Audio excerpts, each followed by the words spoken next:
ரெகுலராக ஒர்க் பண்ணுறோம். Saturday Sunday இதே திருப்பி நம்ம வந்து எப்போ வாங்க சார்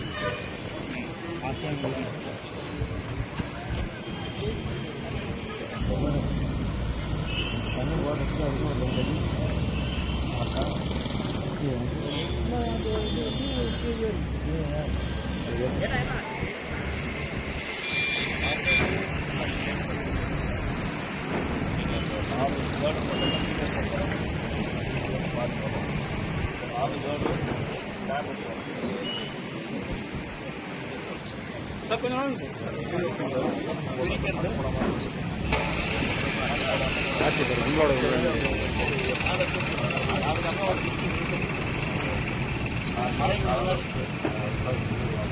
இல்லை சார்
சமீபத்தில் எங்கேயாவது கொஞ்சம் அதிகமாக சொல்றாங்க.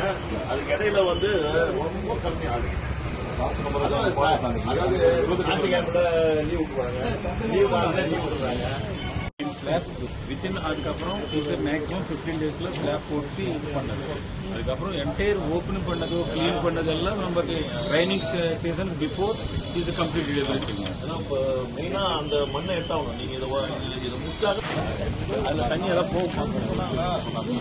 அதுக்கப்புறம் அந்த மண் எடுக்கலாம். இது இந்த மண்ணெல்லாம் அதில் வந்ததுக்கப்புறம் இது டவுன் ஆகும், அப்போ ஸ்லோ இருக்கும். அந்த மிஷின் ஃபியூச்சரில் யூஸ் பண்ண மாதிரி நமக்கு ஐடியா வரலாம். என்ன அது யூஸ்ஃபுல் இருக்குமா இல்லைன்றது நமக்கு தெரியும். ஒரு 4 daysக்கு 3 lakhs லாஸ் ஆகும்.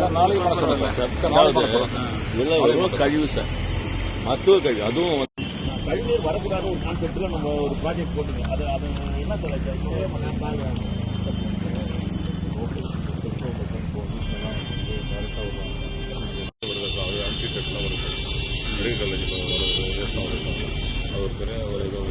என் ஏரியாவில் இருந்து எந்த ட்ரைனேஜ் வேஸ்ட்டும் இங்கே வரது கிடையாது. இப்போ எல்லாமே நான் க்ளோஸ் பண்ணிட்டு போட்டு 100% நம்ம கொடுத்துட்டோம். அப்போ இது வெளிப்பகுதியிலேருந்து வர கழிவு தண்ணி தான் இதில் வருது. அப்போ இங்கிருந்து வர தண்ணியெல்லாம் இந்த என்னுடைய தொகுதியில் வந்து சேர்ந்து அப்படியே பீச் வரைக்கும் போகுது. அதுலேயும் கழிவு அந்த கடலும் மாசுபடுது தாங்க. இதுக்கு 2 பில்லர் போட்டாரு. திரு எம்எல்ஏ சொல்றாரு 2 பில்லர் வந்து ஒரு ப்ளோ ஸ்டாப் ஆகிட்டு ஸ்டக் ஆகும். இதெல்லாம் ஸ்டக் ஆகுது பாருங்க. 4 பில்லர் தண்ணி அப்போ ஃப்ளோ எப்படி இல்லை சார், அது ஓரத்தில் போவாங்க. இந்த வாரன்றதோட எல்லாம் இது சார் இது வரைக்கும் இருக்கு சார். நீங்க அதையும் அகலப்படுத்திருக்கோம். அது சிறந்து பழைய ரோடு கொண்டு போயிட்டோம் சார்.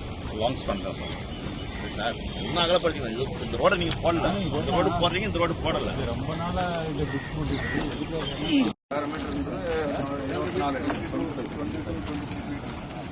இல்லையா? அதுக்கு இந்த பில்லர்ல போட்டாக்காவே போயிருக்கலாம். ரொம்ப நம்மளுக்கு வண்டி